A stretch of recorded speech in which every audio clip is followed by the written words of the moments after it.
Good morning, everybody. What's going on? Welcome back to Movie Mornings. I'm your host, Tom Martino, and today we are talking about Ant-Man, the very first one. I'm very excited to get into this film here. It's going to be a lot of fun. I love this movie quite a bit, actually. Very excited to talk about it all over again. Just rewatched it today, and this is going to lead us up to Ant-Man and the Wasp: Quantumania, obviously, coming out here in just about a week. So I'm very excited to get into this. Before we do, please hit that like button below, subscribe to the channel, leave some feedback in the comment section, share this with your friends. It really helps, guys, so much appreciated. Also sitting with me here today is Mr. Jose Espinel. Jose, how's it going? Hey, what's up, man? I'm glad to be here. I'm excited to get into this revisit of the first Ant-Man. It's been a while, and I absolutely loved revisiting this. It's been a while. It's been a while since I've been on the channel. I've missed doing this. Um, I've been streaming a lot, so and that's been fun. And I plan on streaming a lot more. But I'm actually super excited to be back on here. It's felt like a very long time since I last appeared on here, so I'm excited. Yeah, man, absolutely, absolutely. I had fun as well as you did today watching this again. I'm glad you're back too. Very much so. It's been what was it, a couple weeks ago when we did Punch Drunk Love together or so, I think. Yeah, somewhere around there. Yeah, Yeah, something like that. It's probably like 2 weeks or so. right. And like that was a fun show, but yeah, it has been a little bit, but I've been busy doing some stuff for the channel too. And actually next show we do, I'm going to have an actual pretty big announcement for everybody. So I'm very excited to talk Mm. about this. It's something that we're going to be doing that's going to be exciting. I just don't have all the details cleared on it yet, but it's going to be a really cool thing that we're going to be doing here on the channel. But obviously, let's start talking about this. I mean, I'm super stoked for Ant-Man and the Wasp: Quantumania, but Jose, I'm going to start with you. I know you said you had a lot of fun on your revisit, but what were some of your big takeaways here? I mean, give your overall sort of non-spoiler review here before we get into the heavy details. Uh, Michael Pena was probably my favorite in this movie. He brought a comedic side to this movie that I absolutely loved from beginning to end. His character was just the funniest. Um, Yeah, Paul Rudd was just, I mean, he's just incredible as Ant-Man, man. He was born to be Ant-Man. Cause for like sure. he's that Avenger that like also brings like a different kind of comedy to the movie that is also refreshing. Yeah. Um, and overall, I mean, as a movie, I really, in terms of the Avengers movies too, like for Marvel, um, it's just one of those that I every single time I revisit, it's always just really refreshing to revisit because from beginning to end, it has you hooked. Whether it's the storyline or it's the comedy or what have you, it's just Right. it hooks you from the beginning to till until the very end. Honestly.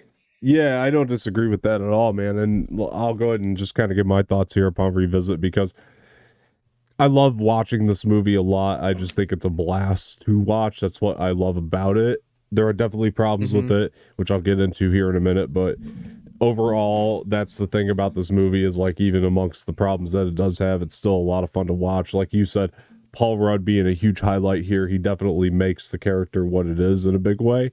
So I love seeing him do this role. It was really crazy when he got cast for this because I'll never forget watching the trailer for the first time, be like, oh wow, Paul Rudd doing a Marvel Hmm. film now, being a leading man. That's really crazy. I mean, Guardians of the Galaxy had already happened, so we knew that Marvel could take these smaller characters and do something with them that, you know, helps you to fall in love with them. And while this isn't as impressive as of an outing as the Guardians of the Galaxy was, to me, it's still just like it's a fun, just super enjoyable movie, and Paul Rudd really did capture something extremely good with this. And Peyton Reed directing, I actually was a fan of Peyton Reed before I saw this for the first time. I love the breakup. I think that is one of the funniest comedies probably of the decade that it came out. I thought that was just such a fantastic movie too, where he was really able to show, like, you know, how grounded he could be as a filmmaker in the breakup. And I think he brought a lot of that over here where it was like comedic, but everybody just feels very real and like people that you can meet on the street, except for Corey Stahl's Darren Cross, which is the beginning of my problems here, and we'll start to get into spoilers. I just think that this guy is a cartoon in this movie. And Corey Stahl, by the way, I love as an actor, but that villain performance, I don't know if he understood the assignment, to be honest with you, because I think like he's playing opposite all these people that I just felt like were real people. And we always talk about like the chemistry between love interests in films and how important that is, but I don't think what's brought up enough is the villain to hero chemistry or hero to villain chemistry. And that's something I just don't think that this nailed between Paul Rudd and Corey Stahl. I just don't think they have that together, where when they're fighting, it's just not as compelling as some of the other heroes and villains that we've seen in these films before. I think that the other thing that didn't really do it justice was the length of the fight too. It didn't seem like it really lasted that long. I would have liked to. I would like to see a lot more between Paul Rudd and, well, I guess Daniel Cross and Scott Lang. Yeah, absolutely. Especially when it comes to Yellow Jacket versus Ant-Man, I would have liked to see more of like a build to their rivalry. I agree, man. And then a longer fight, because I felt like it just didn't really last long enough. Right, and that was another one of my problems with this movie after this rewatch. Again, I really do hold this movie here near and dear to my heart because I just had so much fun with it on my first outing, and it's something I just realized on this rewatch now is like it does have pacing issues in the sense that it's rushed. It's not too slow, it's rushed. This movie feels almost too quick. One of the scenes that it definitely could have been longer. Yeah, for sure. One of the scenes I really noticed it was when Hope Van Dyne, which, by the way, really quick, let me segue real quick, because Evangeline Lilly is great in the role, and she actually gives a really good performance in this movie. Like, honestly, she's really good in the film. But and opposite Paul Rudd, she can bring out those tears too. Damn. And they got that chemistry right with her and Paul Rudd for sure, setting that up. But the scene I noticed where the pacing was the worst, I think, is when they were talking in the car and they're having this conversation about Cassie. It's a really good scene. And then, like, right after that, they walk in the house, and then Hank, like, just starts telling the story immediately about what happened to his mother or his wife. Yeah. And that's also a good scene, but they were so close side by side, there was almost like no breathing room between the two of them. And I just noticed, you're not wrong. That is one thing I did notice when watching it again upon rewatches. I feel like there should have been something in between those two scenes to kind of give us a little more breathing room, because like we had just had like a heart-to-heart emotional scene between Hope and Scott, and then we go literally straight into an emotional scene between Hope and Hank. Yeah. And that scene, though, one of the things that they do very right there is because Evangeline Lilly, they're in the middle of this very dramatic scene. Michael Douglas, obviously world-class actor too, and these two great actors are in the middle of the scene, acting their asses off, and then here comes Paul Rudd with the ruining the moment. And I loved it. It was such good humor because it was so unexpected. That's what and that's, going back to what I said in the beginning, is that he brought that like comedy that like was really refreshing throughout the movie. And especially in that scene where he basically ruins that moment. And he's like, "Oh, did I ruin the moment? Yeah, I'm gonna just go real quick." Yeah, it was so funny. So yeah. Something but something that stands out with me, that was great, it was so fantastic, but something that really stands out to me more about this character of Scott Lang that I love so much and found myself easier to grasp onto was the fact that it's an origin story we haven't seen before. Like, this is a different type of origin story. Like, I don't think we've seen this before. Like, it's a different story. It felt fresh. It didn't feel like every other origin story or somebody gets bit like by a radioactive spider or a bug or something, and then like it's not like he got bit by a radioactive ant and turned into an ant. His story is actually very unique, where he was a criminal and then he gets set up. Or like with the Hulk, where he gets, a bunch of gamma rays shot into him. Yeah, any of those kind of other super. Yeah, it's not scientific. I mean, there's a lot of science in the movie, but the reasoning for his. But he didn't. As I say, he didn't get it injected into him scientifically. I mean, he just fell into it by chance. It was exactly kind of. I mean, in the sense that like he just happened to be the guy that Hank read about. Yeah, exactly. exactly. It happened to be Hank, the one that it happened to be Scott, that the person that Hank was studying from his very first burglary, Right. up until, when he let Scott steal the suit, quote Right. unquote. Right. No, 100%. And yeah, so that was just so unique to me, the way that they went about that. And they really, I mean, Paul Rudd, really, he's playing the most likable criminal of all time. And that's kind of the role. And I like that. It's very uniquely written for Paul Rudd in that way. I think they really did just cast that perfectly, because he is such a likable presence. And so it's also a different role for Paul Rudd in the sense, though, that he is playing a criminal. And I like that that's something we haven't seen really in a Paul Rudd film before either, so Right. it kind of goes hand in hand. It does both Paul Rudd and Marvel a favor at the same time, I think, by doing something like Right. this. One of the things I wanted to bring up too, because I know you get mad if I don't, but I got memorabilia here. I kind of set it up here I see that. when Yeah. we were doing the I see screen that, yeah. transitions earlier, but I wanted to talk about this Blu-ray, because this is the pretty much the earliest edition that was released of the 3D Blu-ray. So you probably couldn't even, they probably don't make prints of this anymore, to be honest, but I do love this Blu-ray. It's got actually really great bonus features. I'm not sure that you can find them on Disney Plus, but it does have, they do talk about how they were able to use the technology to make them look small and all that. It's really, there's some great deep dives. There's also a making of documentary on here that I recommend. I watched the hell out of these special features, so I bought this. Also wanted to point out the gray trim on this thing that I just love so much. It's not blue like most Blu-rays are.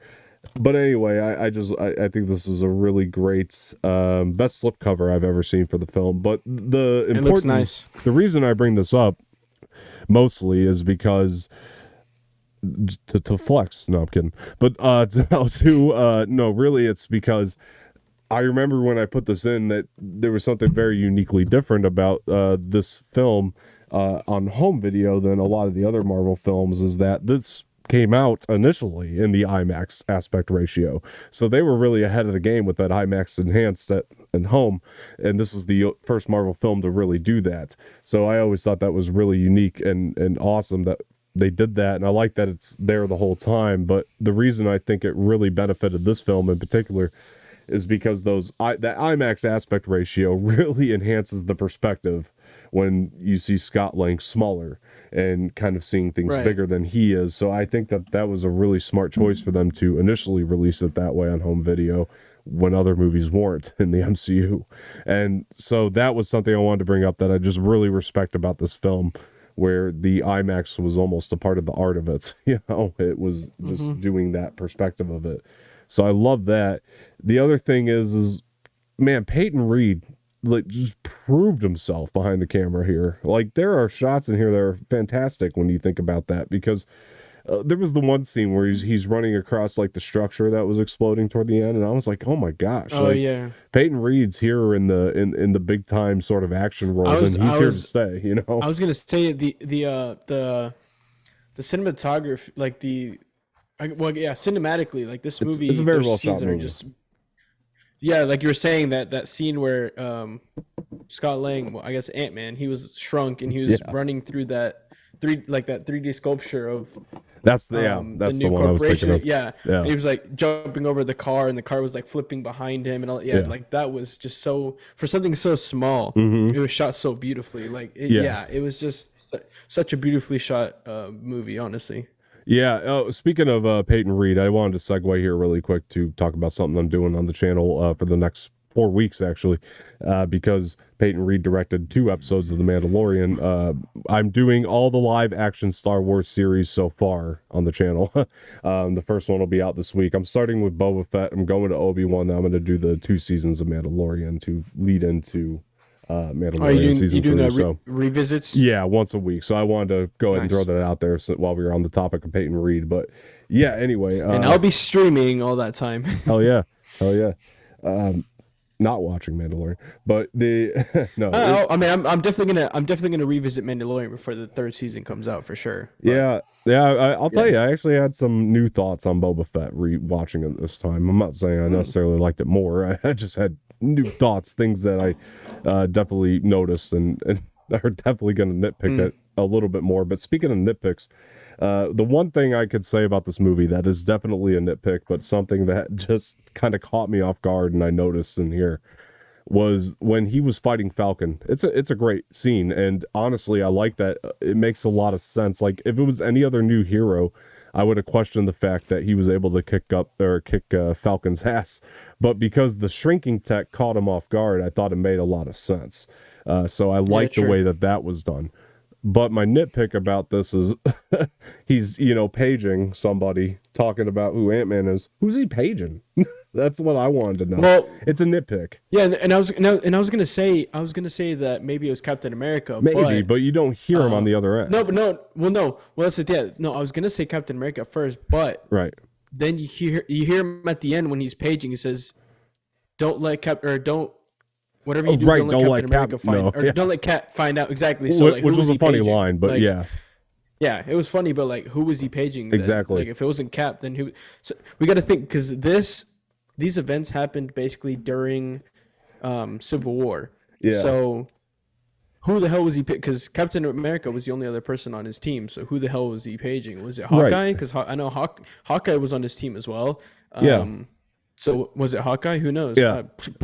My idea. rule about here's the thing. So my rule about fan service is don't do it unless it makes sense. If you have an opportunity where it makes sense, then do it. And they did with the Falcon. They threw Falcon in there for fan service, but it was also fan service that made sense. They needed the part. We're better to go than the Avengers compound. It made a hell of a lot of sense. But they had another opportunity there to do some good fan service that made sense by just a 5-second cameo of a voice coming through on the other end. Right. And they had this opportunity that they completely missed. Another thing that I also had an issue with while we're just on the problems with the movie section, and I think that was just kind of a complete waste, in my opinion, was okay. So Scott Lang, he breaks into Hank Pym's home, gets the suit. Hope calls the cops, right? And Hank goes to the police station. Why didn't Hank just say it was a misunderstanding? Because the idea of Scott being wanted really had no bearing on the story at the end of the day. Not really, when you think about it. Because what we did see of that, the way they did play into that really could have been played into very differently. Like it's not like it was almost like they had one or two options, but they went with the worst one. Because they honestly, like, Hank could have went there, said it was a misunderstanding. Here's the certificate of ownership. I own the home of the address that you were at. It's right here. Here you go. Look it up in your computer. You'll find out he was actually returning something to me. It was a misunderstanding. My daughter called the cops because she thought he was. I guess would have avoided a whole mess. I guess they wanted to make it more dramatic with the whole, or make it. I guess. Yeah, but I just feel like what was dramatic about that? I guess. No, well, not dramatic, but maybe. I guess Hank wanted to put Scott Lang in a situation where he had a choice to either stay in jail, because he did say, "Let me just go back to my jail cell and I'll be fine." I guess he did want to put him in a situation where he decided whether he wanted to stay in jail for the rest of his life or get a second chance to redeem himself and make himself worthy of being able to see his daughter again. Yeah, but wouldn't I have a job for you be enough motivation to like help him out? Because he needed the money anyway. Maybe he was thinking he was lying. I don't know. I'm trying to. It really doesn't make sense when you think about it more, because the only time it really plays back in is when they end up Bobby Cannavale, who I liked in the movie a lot, by the way, as Paxton. But when Bobby Cannavale comes and picks him up in the cop car, which was after the whole heist mission anyway, so they could have just picked him up because of the heist mission and didn't have to be because he broke out of jail. Does that make sense? Like, that's the only time it ever tied back in was after the heist anyway. So you could have just made it because of that, and then I guess it carries over to the next movie when he's on house arrest. But it could have all just been because of the heist, not because he broke out of jail. It ended up being a non-issue by the end of it, So it was one of those things where it was like you could have, because especially the reason I thought of it was because he was talking to Scott, and the whole motivating factor was so Scott can get better for his daughter. Well, if he really cared about that, he would have just cleared up the whole mess in the first place, and then Scott would have been really free. You know what I mean? To True. have Yeah. been around his daughter, so that just, it was a whole mess that could have been avoided. That's all. I mean, he would have ended up getting on house arrest anyway by the second film because of the heist, but the rest of it Right. just didn't make sense. Like that part of it just, I don't know, didn't really work for me. So that was a plot issue I definitely had. I was like, wait a minute, because he went there anyway. Just why? That was my only thing there. But honestly, like, I know I've been picking at it a lot, but like I said, this movie is just so much fun, though. It's a blast to watch. While I didn't like while I didn't love Corey Stoll's approach to the performance, I mean, the whole I kill anybody who tries to get into that vault. Like, he was so cartoonish. But I love the yellow jacket suit. The suit is dope. I like that.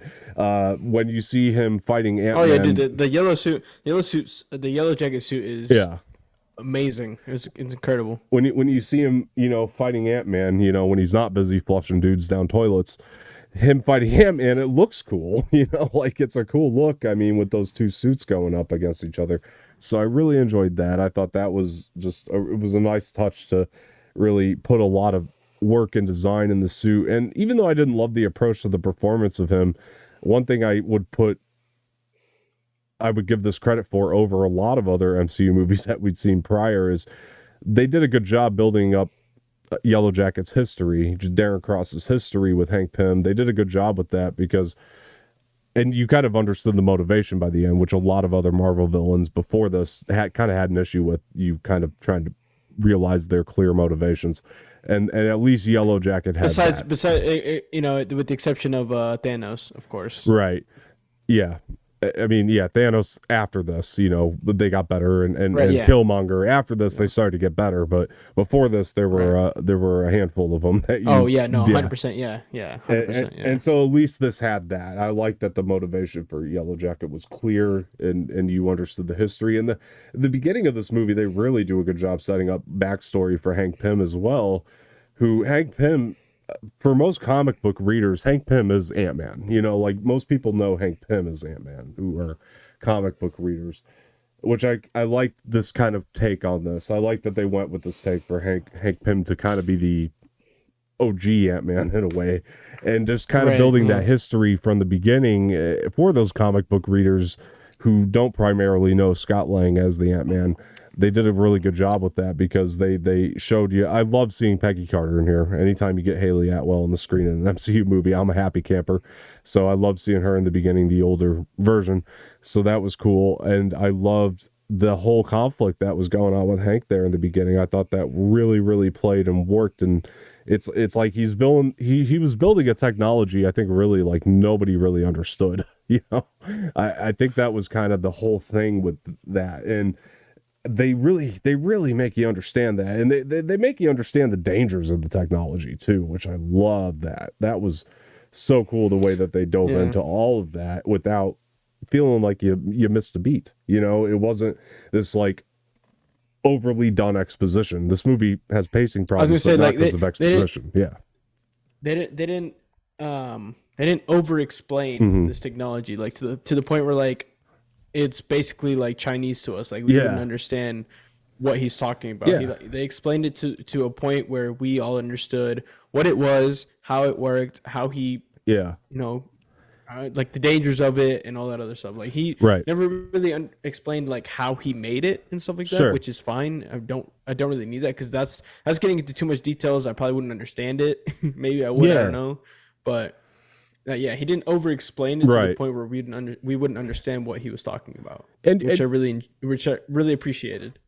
And it was just enough to where, like, because the idea is kind of crazy of this guy controlling ants, but when it happened, I bought it. The way it was being done, I still bought it. It wasn't so much that, like you said, and the way he explained how he was controlling the ants, I understood as well, and I really appreciated. It was enough. How that explanation, was enough. Well, we as the audience are Scott Lang. Like I'll even go back to that moment we were talking about where he said he's watching this emotional scene and he's us. He's like, this is awesome, because it is a really awesomely done emotional moments, and Scott's us in this movie. And so Hank Pym's gonna, because we had that attachment to Scott, Hank Pym is explaining it to the audience the same way he would explain it to Scott, enough for Scott to understand, because Right. Scott's not Yeah, going 'cause to he's just a understand the science of it. he's a dumb criminal. Right. Smart criminal, dumb person.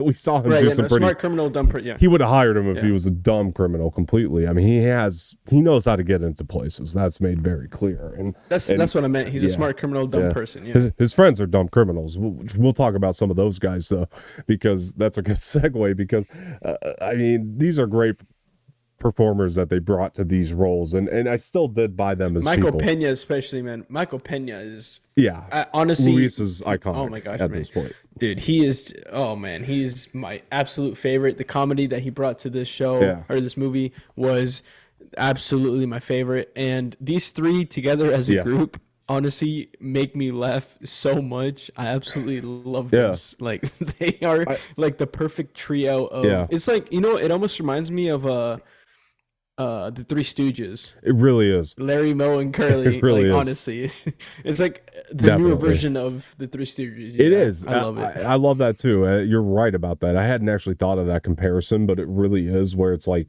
it has the same dynamic where it's like you buy this Three Stooges as people, but they're also just like they're dumb.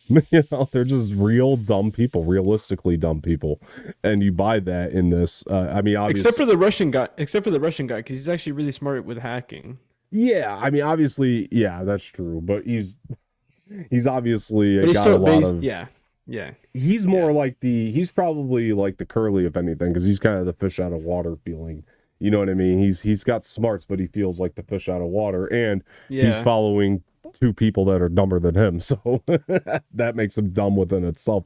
So I do like that dynamic. But the thing that I love, David Dalsmatian is the actor, who he was a Polka Dot Man as well in DC. But it's Polka Dot Man. That's what it was. But he was in Dune, and he's a really funny. He's a really good performer anyway, and I just loved him here. I think he has some even better stuff in the second one, to be honest. But he 100%. He had some great stuff here. I loved his whole thing, his whole demeanor. Like we said, he's kind of the fish out of water, because he does have that. He's definitely a foreign man, and he's following these two idiots, which I love that. But then you got Tip Harris, which are hip hop loving friends will know as Ti, and he's he's really good, man. He has really good delivery. He's definitely amongst my favorites here too. So I really love these performers, and the way that let me say this. I really like the diversity in this movie. Yeah. You had like all the different kinds of races in here. You had the I guess Russian. I don't know if he is Russian, whatever. He looks Russian. You've got the black, you've got the Latino, you've got the white, you got everything in here, and I really do like. I'm going into this because I'm in a race class now for film, and I really like when films include all different, like it's not just all white, Right.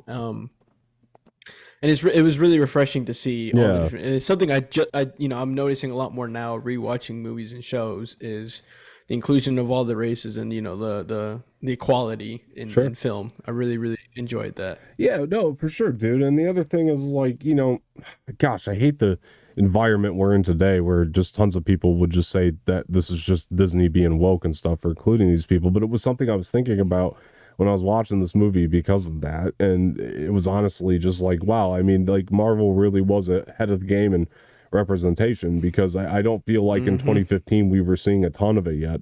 And like now, I guess people, this is not me, but I guess people feel so overloaded with it. They had the bitch, but like a certain corner of the fan base. But anyway, but that's neither here nor there. One of the things I wanted to talk about, like, there are even like just like these little subtle jokes in this movie from Michael Pena as well. Like, there was one that I just thought was brilliant. I'm telling you, Michael Pena he's great. I'm telling you, his comedy is, dude, he is amazing. There was one, I don't even know if you caught it, but I hadn't caught it when I'd watched this movie before. And I caught it today, and it made me laugh so hard.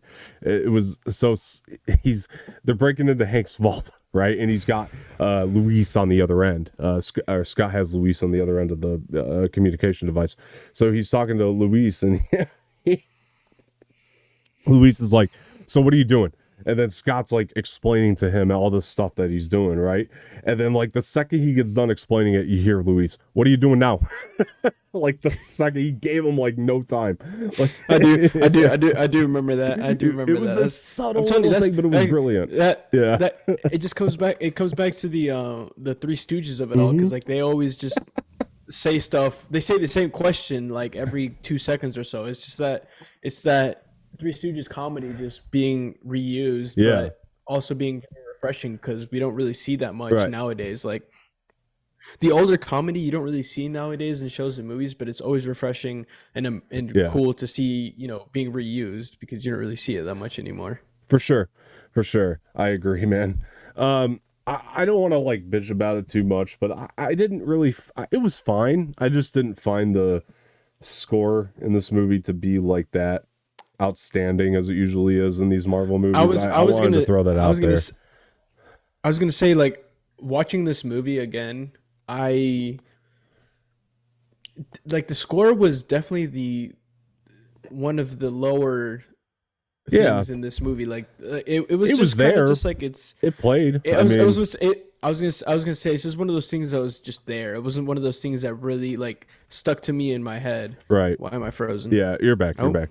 I think. Okay. Well, we'll let him fix that. But but no, yeah. So like, yeah, go ahead. So like I was saying, yeah, it's not one of those things that like I'm gonna remember for the rest of my life, or it's not one of those things that really is ingrained in my brain. It was kind of just like there. Like, it wasn't anything out of the world. Yeah, it was actually a little too derivative of Mission Impossible to me. Like the way the dun dun dun dun dun, dun all that was like. Yeah, I guess it's because it's a movie kind of similar to Mission Impossible. Yeah, it's a heist film, and I get what they were doing. I just would have liked a little bit more out of it myself. But I would have liked it if it was more Marvel-esque, but with like a little bit of heisty in it. Then I definitely would have had it ingrained in my brain more and actually remembered it more. Yeah. I mean, it played. I just feel like we've been watching so many movies with outstanding scores lately that it was just one of those things that I kind of picked up honestly, on like when it was a little less than outstanding. You know, I was just like, just like we just know so many scores from movies that are just so great that this one just isn't really there. It played. I mean, I liked outside of the score, even the Fablemans is like one that I still remember, like, and I've heard that one like maybe twice. But yeah, true. I mean that's a great score. But like outside of the score, I mean some of the song choices were really good. I mean I really loved the Cure song that was playing. You know, when they were like coming down in the suitcase, that was fantastic. It was a good joke too when they. What did he say? Something about the Cure, and then the phone said like, playing the Cure.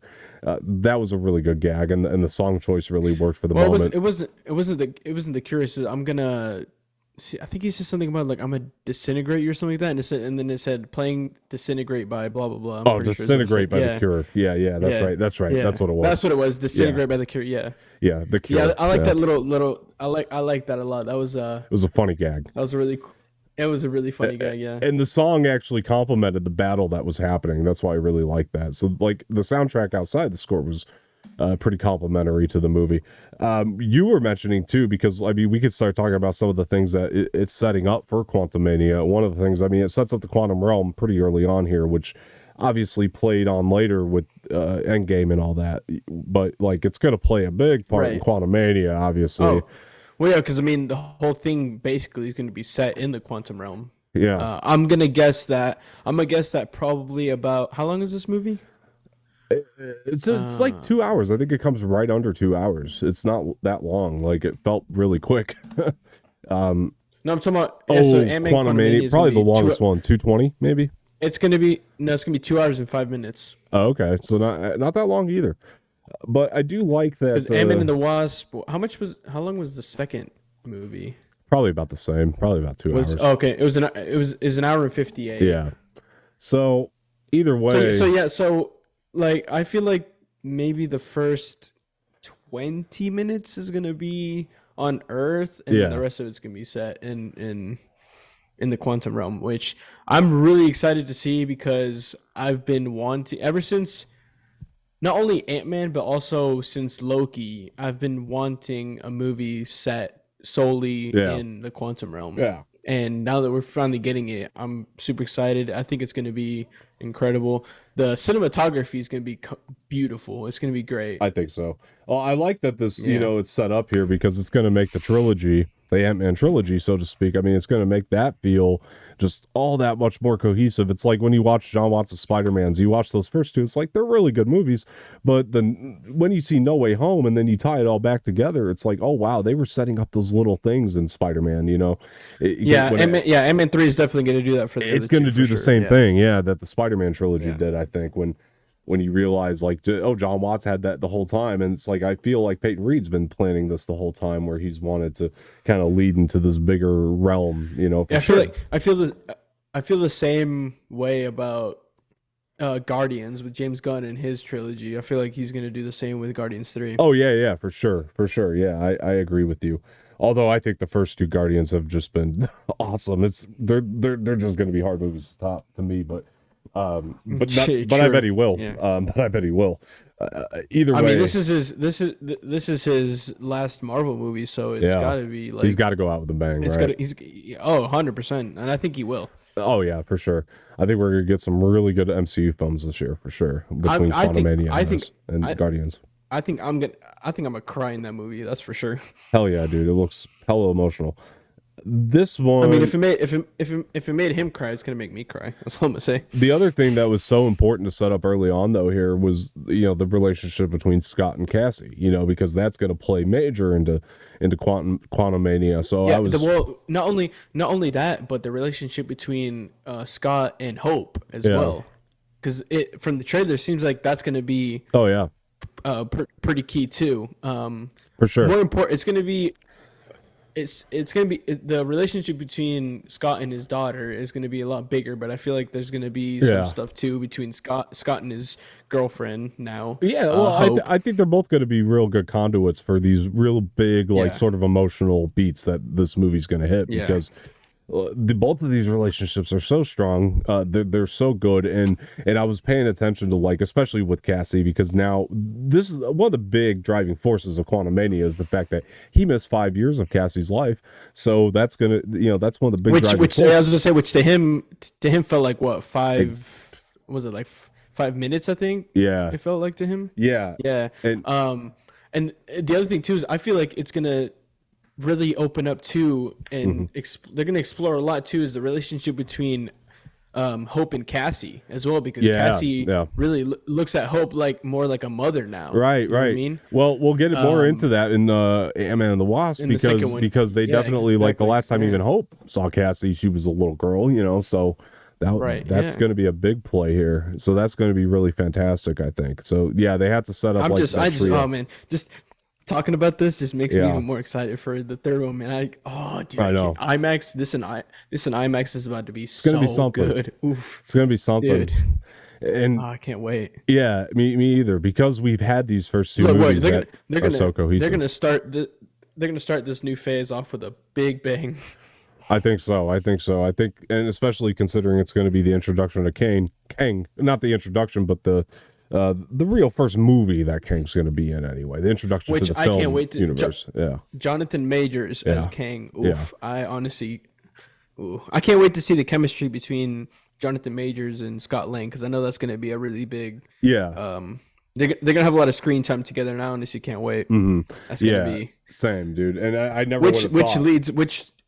which leads into Loki season 2, which I'm also ready for. Right. I honestly can't wait. Right. And I love that they, set this up so well, because like I never would have thought that Kang would be the villain in an Ant-Man movie, but here he is, here we are. And that's, Yeah. I think, the kind of the power of what these filmmakers are doing when they have complete control over the entirety of the trilogy that they're doing, because at that Yeah, point, because I mean, I'm not gonna. And Loki, I honestly thought he was a good guy, quote unquote. Well, the thing is, though, there's multiple versions of him, and so he could have been the good guy in Loki. Yeah. But now he's gonna be the bad guy. he's definitely going to be the bad Or guy. maybe, I mean, or maybe he was the bad guy in Loki, and he was just playing like a good guy. In the show. Who Well, knows? what I love about this version of Kang that we're gonna get here is that he's gonna, or at least seemingly, obviously none of us have seen the movie yet, but he at least seems like he's going to think he's right, in what he's doing. Like that's the vibe I'm getting, which is what made Thanos I mean, so great.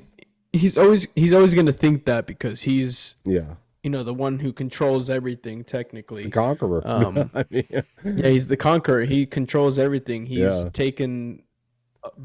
I mean, he took the pyramids of Giza right. and all that stuff. So he's technically like he thinks that everything he does is right. And Yeah. again, like you said, it goes back to Thanos. Him thinking everything he's doing is right. So Yeah. like, it's. I kind of want to say it's a good and bad thing. Like it's a bad thing in the sense of like we're getting a villain Hmm. that's some sort of similar to Thanos, but at the same time, it's a different perspective and a different character Yeah, that I think it's going to be completely different. Yeah. yeah, it's like he's got similarities to Thanos that we already saw, but at the same time he's gonna have a lot of dissimilarities that I'm looking forward to. Yeah. Well, no, our best villains have been the ones where they think they're right, and not only They think they're that, right, we can exactly. see clearly why we think they're right. Like we understand their side of the story to the point where it's like, gosh, in some way, I And almost there's actually sympathize just a I was little just bit. saying there's a lot of people who, especially with Thanos, I talked to a lot of people and they actually in a way side with Thanos too. Right. Well, Um Thanos was right, and it's as they said in Hawkeye. yeah, Those mugs that were going yeah. around, and yeah, I mean, and he was right. He was actually right in a way, like Yeah. to some degree. I mean, gosh, I I mean, was saying like if like if we were able to control what percent of the population went, yeah, it would have been he would have been completely right. But right. since it was just random, it got rid of, some of the good guys. So like in a way he was right, yes. I mean we technically do need to get rid of some of the population in this world because at this point we're basically overpopulating the earth. Um we Yeah, really do need it's to wild when we control look at the our amount own of people. world Yeah. and what's going on. Yeah. It really parallels that. Ant-Man though, it's the side of the Marvel universe though that's another thing I really like. I'm kind of glad we went into that because another thing I really like is Ant-Man is a constant reminder of the good in the world though. I mean, honestly is, even though it's like centered around these criminals. They're criminals that are just trying to get by. I mean, they're really, at the end of the day, these are people that are really trying to It get also by, and it they're also good people. it's also um almost like it's like hope. Hmm. No pun intended. Um, But pun it shows intended though. exactly. Hank used one It, here. it shows that there's hope for anyone out there in Yeah. the world, whether you're a criminal or you're down bad, you don't have money, you're homeless or whatever. It gives you hope that life will give you a second chance to redeem yourself and turn a negative into a positive. Hmm. And I know this doesn't really relate to the movie, but I almost resonate with this because, I was given a negative in my life with diabetes, but I've turned it into a positive and, um, Yeah. basically have learned how to live with it. I've turned Yeah. a negative into a positive, and so it really resonates with me. Well, This movie. speaking of turning a negative into a positive, I wanted to talk about Bobby Cannavale's Paxton, because something I thought that they did really, really well with him is in the beginning, it was almost like this misdirect. You thought he was going to be this dickhead stepdad, and by the end of it, you find out he's a pretty good guy. Like by the end, like you like him by the end of it. Like he honestly, he's a good guy. He's just on the opposite side of the law as Scott. He was just trying to do his job, and I And really and the like other him at the thing, end.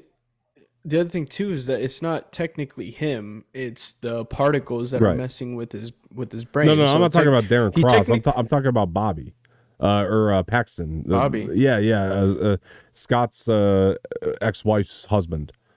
Like they do this Oh yeah. misdirect in the beginning with Okay. him, where you just Oh think yeah, he's yeah. going No, to no, be no. this Yeah, like you're right. You're dickhead right. Yeah. stepdad, and I like that. And then by the end of it, they constantly throw misdirects at you, and then you realize he's a cop, and then you start thinking about it more, and then by the end of it, he's a really good guy. But Well, yeah. For one, he technically let Scott go. For yeah, one. yeah. Um. Yeah. I mean, yeah. They might have put him on house arrest, but at the end of the day, It's a slap in the wrist he's compared to just what he could have got.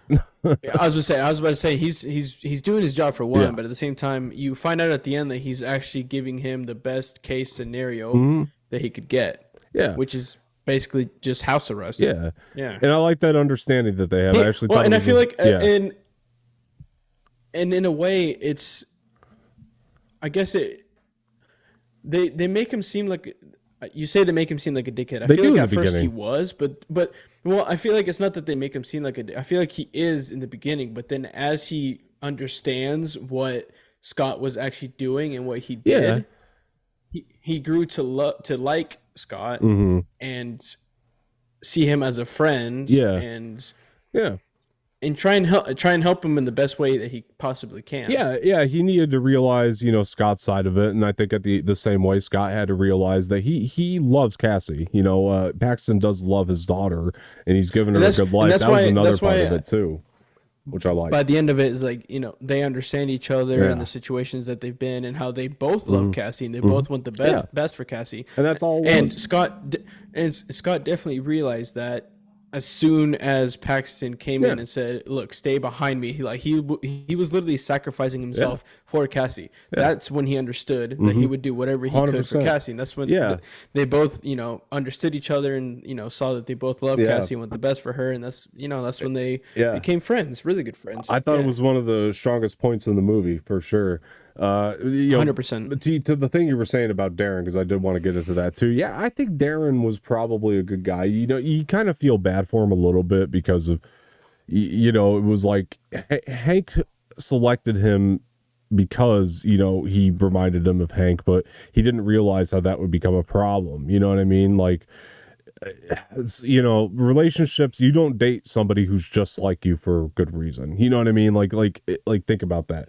Like that's kind of the same concept here. I feel like Hank made the mistake of thinking, oh, I'll get somebody who's just like me, and obviously they're going to be as good as I am. But then it was like he was just a little too good at it. It was like he got so full of it, and then like you said, the particles are messing with his head quite a bit, because we really saw how that affected him. Because it was like, I don't think he was Mm. ever really like a great guy, but like I think like by the end of it, I think he was like similar to Hank. I mean, Hank was like not a good guy either. When you think about it, he wasn't a great guy, but he and ends up.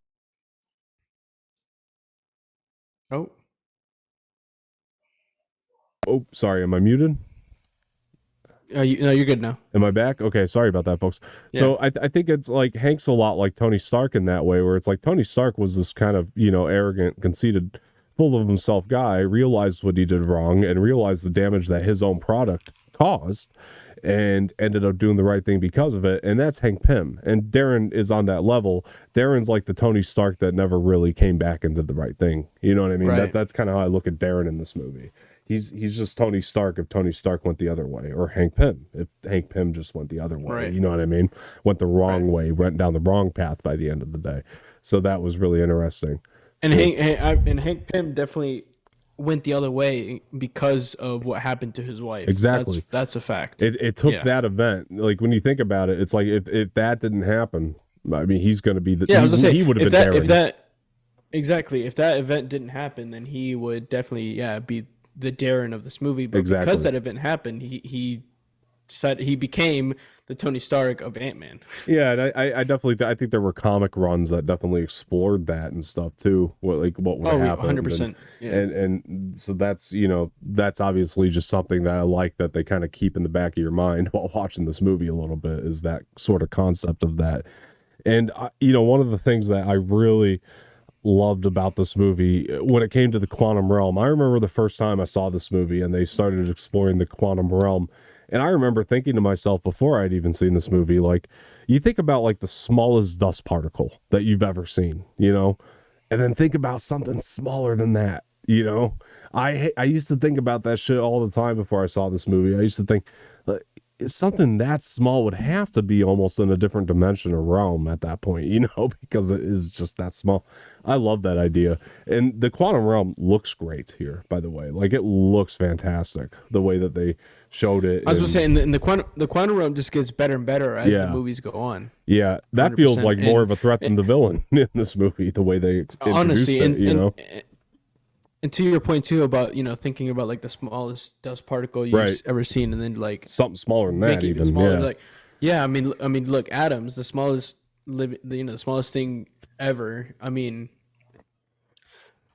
I definitely thought about the same thing before watching the first movie. Like thinking about the smallest particle ever, and then trying to think like where that exists Uh-huh. is crazy to think. Like it's all mind blowing. Like and to think about something like the quantum realm, like even if that exists, that's crazy. Yeah. And to think that something like that exists is crazy because like I feel like people nowadays would try and figure out a way to get there just because they would be curious as to what is actually there. And that's just all crazy to think about. Like, what would Yeah. happen if someone actually ever went there? It's crazy. Yeah. 100%, dude. And you know what's interesting about this movie is like it's so fantastic because it does introduce you to all these science fiction type concepts that I just love to think about and dig into. But on the other side of that, it is this sort of fun little comedic romp that you got here. And I think like Right. it's got a lot of jokes, but it's not overblown like we've seen in other Marvel movies. And I think one of the reasons it really doesn't feel overblown is because it established its exact tone right from the very beginning. Because you get the balance of what was going on with Hank Pym with that seriousness, and then you get the balance of what's going on with Scott Lang in jail, which is a really funny scene, his sort of exiting ritual that they Right. do in jail, which is hysterical. And you have that really great balance just right there from the get-go, and it stays on that lane and keeps that balance. It knows what it is. It never like goes, overblown with the jokes like more than what it had established the film was. So Right. I really enjoyed that where it wasn't an overwhelming amount of comedy. I think that the Ant-Man, it's very it's very Peyton Reed, I guess. I mean, Peyton Reed makes movies in this tone all the time of this really great Right. balance between this dramatic and the serious a little bit. And he or dramatic and comedic, but he does a really great job balancing them, and he always does a good job establishing from the get what the film is going to be that you're going to be watching. That's one thing I really love about him. And while I did complain that this movie was a little rushed, I'm still just so impressed about how much he was able to put into the short runtime too at the same time, and like help us understand it. Right. Like he's really good at that for sure, like giving us like a real good fulfilling story, not feeling like you were too gypped by it within a short amount of Right. runtime. There are movies with much worse pacing issues that feel a lot more rushed, believe me, and this one could have fallen because every time it like rushed a little bit in the pacing, like it always kind of found its footing again, like came back like shortly after, and like you were back in, and it wasn't too bad. So there was Right. just a couple moments that the pacing just felt rushed, but overall, I mean, it's really well balanced, really well structured. I mean, I just had a really fun time watching it despite my issues, and I like what it sets up. I think it's just a really good first film for Ant-Man. And that's the other thing that you got to remember too. It's like, yeah, I have my issues and nitpicks, but it's not easy to make an origin story and make it good because we've seen them so True. many times in this comic book world. And so to make one that's so unique, and then especially for a character like Ant-Man, which most people said, who the hell is Ant-Man before this was coming out? Isn't that crazy to think about though? Like there was a time before this was out that most people did not know who Ant-Man was. And now everybody's gonna go see Quantumania next weekend. That's True. that's like insane to think about, but cool. That's something that True. Marvel was doing amazing at this time, was just bringing in these smaller players and just making us fall in love with them. And no, I take it back to Paul Rudd though. I think Paul Rudd deserves a lot more credit for this movie than he probably gets, because he honestly he had to play this character right, or the character he was born for this. You're right. I mean, because I can't think of a He character was. now that's just been that's better matched for Paul Rudd. Even though Paul Rudd's done a lot of great characters in his day, he's got a really good fucking resume on his hands. True. But like a really good resume. I mean, of all the actors in the MCU, he has one of the best resumes for sure in terms of his movies. He's had a Facts. lot of wins, because he's just so fucking likable, and people know how to write for that. I guess but yeah, it's still like, but this was like his proving ground to really show that he could lead a blockbuster movie. And dude, True. he did that with flying colors, man. I mean, a lot of he had great actors in there, great support. I mean, Evangeline Lilly, Michael Douglas, Michael Peyton, he had great support in here. Even Corey Mm-hmm. Stoll, even though I didn't love his performance here, he's still a really good actor. But I think that, even with that support, it still all came to him. You know, he had to lead the crew. If he didn't work, nobody else does. And that's the thing. Like, and he did it like times 1,000. You know, to me in this. And honestly, and what worked really well too was the fact that he had great chemistry with all of his supporting actors and actresses. Yeah. Because if that wouldn't have worked, then Yeah. the movie wouldn't be as good as it is. Yeah. So the fact that he was just able to work so well with everyone else in this movie just speaks volumes. Yeah, and he became like one of the biggest players in the second highest grossing movie of all time in Endgame too because of it. Like the Russo brothers knew that to use him significantly in that movie and to put him in a pivotal role because he is so entertaining to watch, but he's also by that time he's definitely become far more comfortable in that role, and he can actually like I mean, look at what when you see him in Civil War, and you're watching the same guy through a different lens for sure, but you're watching the same guy. He has this real good ability to be able to jump between different tones of film and play the same guy, but do it in a way that fits that scene or that lens, the lens that we're looking at him through. That's another thing that makes Paul Rudd so impressive. Like, I know I keep singing his praises, but like after watching the movie today, it's like, man, look at how far we've come with him, like as a leading man in these movies, and he really proved it, man. He really proved it. I also really did. I mean, again, though, like, one of the things we're going to talk about with Evangeline Lilly and Ant-Man and the Wasp is when we get to that is we're going to be talking about the fact that, like, I was so excited because they prepped her so well in this movie to be the Wasp, like super well. I mean, the post-credit scene definitely dives into that. It sets it up perfectly. And one thing I wanted to bring up too is like Hope is right. Hope would have done that mission a lot more successfully. Like, let's be honest. I mean, you understand why Hank didn't let her do it, but she would have been a lot more successful at it. She gets caught. She just goes back up into big form and says, "Hey, Darren," because Darren thinks at that point she's on his side, So she would have just done that. And she would. He would have seen the suit and been like, "Where'd you get that?" True. But I think that she would have came up with a better alibi at the time. But I thought she was definitely the better candidate. And so because of all that, they were setting up very well to be the Wasp. I mean, with everything they did here.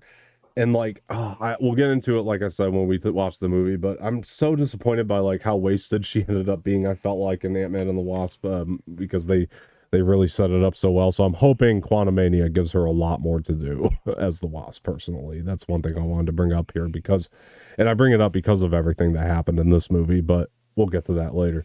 But yeah, dude, and we talked about Civil War, but the way that they just tied that in very, very well. I like that this movie ends on a shot of Luis's face, by the way. Yeah. Oh, no, yeah, no, that was so fun. I liked how they ended on the same conversation that they had with the first heist that they were trying to do, which was Hank Pym's house. Right. I like how they ended on like that whole same kind of conversation, basically talking about Scott Lang's Ant-Man. Like, I like how they ended on that basically same kind of conversation. It was really funny. Yeah. It was really funny. I like that a lot. Absolutely, dude. 100%. Yeah, that was a really great way to tie that all back into the Civil War stuff too, with the post-credit scene, which is really the final. Oh yeah, that was really cool. Yeah, the final post-credit scene was literally just a scene from Civil War, but it really gives you a really good understanding of the timeline too.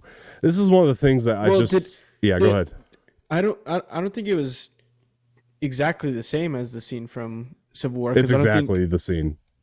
It's exactly the scene. Wait, what? So Falcon tells Captain America that he knows a guy? Yep, that's exactly the scene. It's in there. I guess I forgot about that scene. No, it's 100% the scene. Like, they took the scene, but that's one of the things that, like, diving into this first phase of Marvel again. So they literally just took a whole scene from Civil War and just posted it into Ant-Man, huh? But yeah, it was a great setup, though. I mean, they really did make it a great setup because of the events that happened in this movie.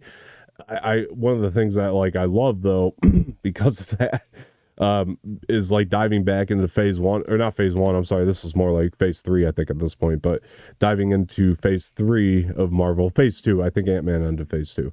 So diving back into phase 2 of Marvel, the early phases anyway, is like they did a better job at just like setting up their timeline than they do now. I kind of miss that a lot, like setting up like where we were, how it ties into the next thing. They just did a much better job at that back then, and just making it feel a lot more tied together and cohesive. And watching this movie just gave me like nostalgia for that, and it really made me want to go back to that time because I don't know, this is just a different time in the MCU, for sure. Do you remember when you first saw this movie? Do you remember where you were personally? Um, I want to say I watched this in the theaters when it came out. Um, Probably like that weekend that it came out. I'm trying to remember what day exactly this movie came out, Yeah. but I want to say June. Oh God. Yeah, I want to say I saw it in theaters the day that it came out. Yeah. I heard that this movie was coming, and um I was like, dude, I need to go watch this movie like now. And I don't remember if I watched it. So it came out on a Monday. I was in school, so I most likely saw it. I probably saw it that weekend because it came out on a Monday, so I most likely saw it that weekend. But Yeah. I definitely remember that I watched it in the theaters. I can't remember if I was with friends or not, but I remember coming out of I do remember coming out of the theaters and thinking to myself, I'm ready for the second movie. Yeah. No, for Like, sure. bro, this movie is just so, it was so good. I loved again, like I said, the comedy of it was amazing. And at the time, I really liked the Yellow Jacket villain, the whole thing there. And I was just super stoked for the second movie to see Yeah. what was going to happen next. What was in store for Scott Lang next, and all Yeah. that other stuff. So Yeah, yeah. I'll be honest with you. Like, this is gonna be surprising, but like, I actually didn't catch this one in the theater when it came out. I actually saw it. It was a blockbuster Oh right wow. at the time. Yeah, I know it's surprising for me because I always go see them day one. But the thing with this one, I mean, well, back then too, I wasn't doing YouTube and all that, so I wasn't like, I didn't have the sense of urgency that I do now. And the other part of it is, Yeah, me from young, I always wanted to catch, like, especially the Marvel and especially the Marvel, Yeah. because Star Wars wasn't really coming out then. yeah. But definitely all the big films I definitely was wanting to catch in theaters. Oh, I definitely did too. I think like that's exactly what you said though, is why I didn't go see it, because like I remember seeing the trailer and I liked Paul Rudd, and then but you see the trailer, it's like it's Paul Rudd starring in it. It looks smaller. It definitely is like the smallest scale thing Marvel's done for sure. Like, I mean, they've done some smaller stuff before, but this is the smallest, I would say, in terms of the scale of it. And so like you look at that and it's like, I just like, oh, this is going to be some throwaway thing they were doing. Boy, was I wrong. And when I read it, it was like a huge surprise to me when I saw how great this movie actually was, because yeah, it turned out to be, at the time, it was definitely probably in my top 10 list at the time. I don't know if it is anymore, but it definitely was at the time, I think, for the Marvel movies. I really had a blast with it. It really, I had so much fun with it, a lot more than I thought. And again, it does tie back into how great Paul Rudd was. He impressed me. In this Yeah, thing. true. He was so good, and Peyton Reed too, man. I mean, Peyton Reed, just world class, dude. I mean, he really shows it here, in a lot of ways. And now he's directing Mandalorian or episodes of the Mandalorian and things of that nature. So, and that's a direction I think he should stay in, for sure. But yeah, dude, this movie was so much fun to revisit. I'm so happy that we did. 100%. And the biggest takeaway is like, yeah, watch this movie if you haven't already. And why are you still here? Because we've been spoiling the whole goddamn thing. So yeah, get out of here. Get out of here. But no, 100%. look, guys, that's been a fun little episode here on the first Ant-Man film. I'm very happy that we did it again. And Jose, before we get out of here, where can people find you? You guys can find me on all socials at extractgaming_, and on Twitch at extractgaming_ with a capital X and a capital G. Yeah. Oh, I know that we pretty much said to watch it, but we didn't really give this one a grade. I'm going to say must watch for sure. Okay. Yeah. Oh, 100% must watch. 100% must watch. Just wanted to do that really quick too, since we always do, just to stay consistent, even though I think our ideas were pretty clear on that throughout the discussion here. But anyway, you guys can find me on Twitter at Dom_Martino_, and on Instagram Dom_Martino_official. please find me up there, or find the Extract Media pages. It's at Extract Media Blog across Twitter and Instagram. And we will see you guys next week, probably, for Ant-Man and the Wasp Quantumania. I'm very excited to get into that one. Not Quantumania, but Ant-Man and the Wasp. Ant-Man and the Wasp. Ant-Man and the Wasp, right. We're going to do that one next. So I'm very excited to revisit that, too. And so stay tuned for that. Again, I'm going to have a big announcement on that episode. I should have all the details sorted out by then. So I'm very excited to talk about all that. All right, guys. Thank you guys for joining. Before we get out of here, do us a favor, hit that like button below, subscribe to the channel, leave some feedback in the comment section, share this with your friends, and hit the bell for notifications. I am Don Martino. That's been Jose Espinel, and we will talk to you guys later. See ya.